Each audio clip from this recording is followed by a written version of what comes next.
સાહેબ, જે ગઈકાલે રાત્રે ઘટના બની, શું ઘટના હતી ને કેવા પ્રકારની કાર્યવાહી? ગઈકાલે બે છોકરાઓ દ્વારા પોતાના સોશિયલ મીડિયા ઇન્સ્ટાગ્રામ આઈડી ઉપર વાંધાજનક પોસ્ટ મૂકવામાં આવેલી અને આ વાંધાજનક પોસ્ટની બાબતમાં ફરિયાદ કરવા માટે 3 વ્યક્તિઓ પોલીસ સ્ટેશન આવેલા. એમાંથી એક વ્યક્તિએ ફરિયાદ દાખલ કરાવી અને જ્યારે પરત પોતાના ઘરે જતા હતા ત્યારે પોતાની જે વેગનાર ગાડી છે એ એના બીજા મિત્ર ચલાવતા હતા અને બાકીના લોકો જે છે એ પોલીસ સ્ટેશનની ગાડીમાં હતા. હવે જ્યારે હાઈવે ઉપર ચડે છે ત્યારે પેલા વ્યક્તિ ઉપર 100 લોકો ભેગા થઈ એની ગાડી રોકી અને એની ઉપર હુમલો કરે છે. પરંતુ પોલીસની જે ગાડી છે એ નજીકમાં હોવાથી તાત્કાલિક પીઆઈને એ લોકો ત્યાં દોડી જાય છે અને વધુ હુમલામાંથી બચાવે છે અને વ્યક્તિને બિલકુલ ઈજા થયા વિના સહી સલામત રીતે ત્યાંથી ખસેડી અને સરકારી ગાડીમાં એના ઘર સુધી પહોંચાડે છે. પરંતુ જે ઘટના બની એ બાબતમાં જે ફરિયાદી છે એના દ્વારા તાત્કાલિક ગુનો દાખલ કરી અને જે આરોપીઓ છે એમાં જેટલા આરોપી પકડી શકાય એટલાને પકડી અને ઇન્ટ્રોગેશન ચાલુ છે. જે આરોપીઓની વિરુદ્ધમાં પુરાવા મળી આવશે એમની ધરપકડ કરી અને આગળની કાર્યવાહી કરવામાં આવશે.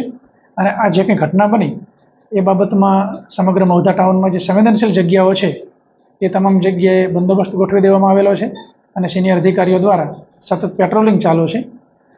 સોશિયલ મીડિયાને કારણે એક બીજી પણ હું ખાસ અપીલ કરવા માગું છું કે આ પ્રકારે ખાસ કરીને જે યંગસ્ટર હોય છે એ લોકો મોટે ભાગે જે જોવા મળેલું છે ને ભૂતકાળમાં પણ ગુના દાખલ કરેલા છે, યંગસ્ટર લોકો આ પ્રકારની પ્રવૃત્તિમાં જોડાય છે.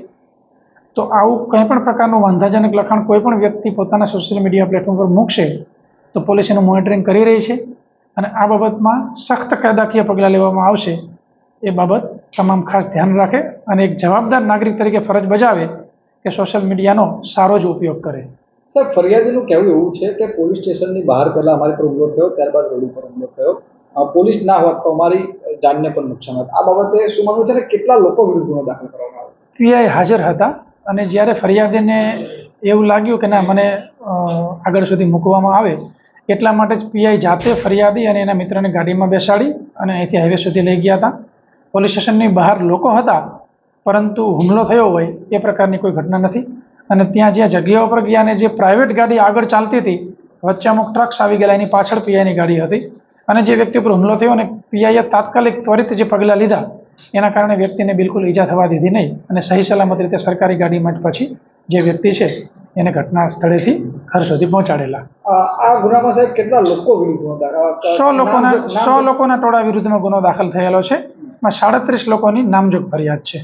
સાહેબ, આવનાર દિવસમાં ઈદે મિલાદના ગણેશ મહોત્સવ પણ આવી રહ્યો છે, નાગરિકોને આપ શું કહેવા માંગશો આ બાબતમાં? એટલે કેવા પ્રકારની પોલીસ કામગીરી રહેશે આ બાબતમાં? સમગ્ર જિલ્લાની વાત કરીએ તો 45 જેટલા પોલીસ અધિકારી, 950 જેટલા પોલીસ કર્મચારી, 1200 જેટલા હોમગાર્ડ જીઆરડી અને ડ્રોન સર્વેલન્સથી પણ કામ થશે, વિડીયોગ્રાફી થશે, બોડી વોર્ન કેમેરા જે 160 જેટલા બોડી વોર્ન કેમેરાનો ઉપયોગ કરનાર છીએ અને આશરે 345 જેટલા જે સીસીટીવી કેમેરા છે નેત્રમ કમાન્ડ એન્ડ કંટ્રોલ સેન્ટરના એના દ્વારા પણ વોચ રાખવામાં આવશે. અમારી એક ટીમ સ્ટેટ જે સાયબર સેલની જે છે એ પણ કન્ટિન્યુઅસ આ બાબતમાં વોચ રાખી રહી છે કે જેથી કરીને કોઈ પણ પ્રકારનું કૃત્ય કરવાની કોઈ પણ વ્યક્તિ ટ્રાય કરશે તો એમાં ચોક્કસપણે પગલાં લેવામાં આવશે. અને તમામ નાગરિકોને અપીલ છે કે પોતપોતાના તહેવાર શાંતિથી અને બીજાની મર્યાદા જળવાય એ મુજબ ઉજવે.